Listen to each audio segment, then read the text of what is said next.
Վերջին նիստի ժամանակ մենք խոսեցինք Սաֆարովի կանխարգելման օրինագծի հետ կապված։ Մենք համարում ենք, որ կան հարցեր, որոնք որ ճակատագրական են մեր երկրի համար։ Եվ խաղաղությունը, որը Նիկոլ Փաշինյանը ըստ իրենց բերել է մեր երկրին, դա ընդհանրապես թղթի վրա նախաստորագրված խաղաղություն է։ Իրական խաղաղությունը կարող է լինել այն ժամանակ, երբ որ մենք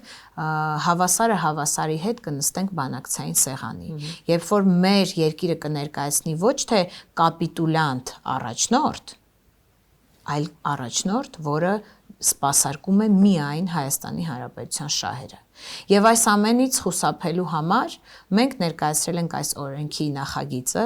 եւ ունենք համոզմունք, որ Հայաստանը պետք է լինի առանց ադրբեջանցիների երկիր։ Մենք չենք կարող թույլ տալ, որպեսզի ադրբեջանցիները ինչ որ պատճառներով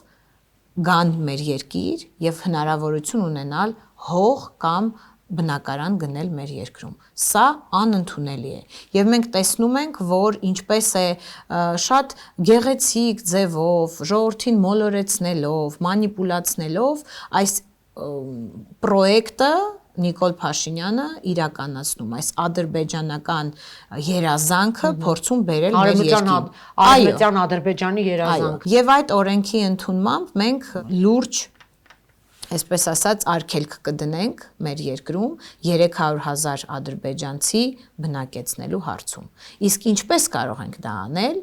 միայն ժողովրդին այսպես միասնության պատգամ տալով, որպեսզի մեր ժողովուրդը համախմբված, միասնական գնա ընտրությունների,